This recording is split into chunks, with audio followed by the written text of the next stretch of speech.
అయితే ఇక్కడ ఏదో దారుణాలు జరిగిపోతున్నాయి, చాలా విధ్వంసాలు జరిగిపోతున్నాయి అని చెప్పి విలువల గురించి, ప్రజాస్వామ్యం గురించి మాజీ ముఖ్యమంత్రి పులివెందుల ఎమ్మెల్యే గారు మాట్లాడడం చూస్తూ ఉంటే నిజంగా విడ్డూరంగా అనిపిస్తుంటుంది.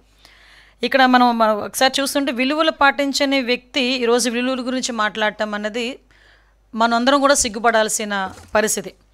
అదేవిధంగా ఈరోజు ఎస్పెషల్లీ చెప్పాలంటే పులివెందుల ప్రజలకి నిజమైన ప్రజాస్వామ్యం అంటే ఏంటో కూటమి పాలనలో ఈరోజు ఈ జెడ్పీటీసీ ఎలక్షన్ నేపథ్యంలో పులివెందుల ప్రజలు కూడా ప్రజాస్వామ్యం అంటే ఇలా నామినేషన్లు వేస్తారా, ఇలా ఓట్ల ఎలక్షన్స్లో పాలు పంచుకుంటారా, ఇలా ఈరోజు ప్రచారాలు చేస్తారా అన్న విషయం అయితే చాలా క్లియర్గా అర్థమయ్యే పరిస్థితి ఈరోజు కనిపిస్తూ ఉంది. ఎందుకంటే మీ అందరికీ తెలుసు పులివెందుల్లో రాజకీయం ఎలా ఉంటుందో. ఎప్పుడూ కూడా ఏకగ్రీవాలే, వచ్చి ఎలక్షన్కి వచ్చి నామినేషన్ వేసే పరిస్థితులు కూడా ఉండేవి కాదు.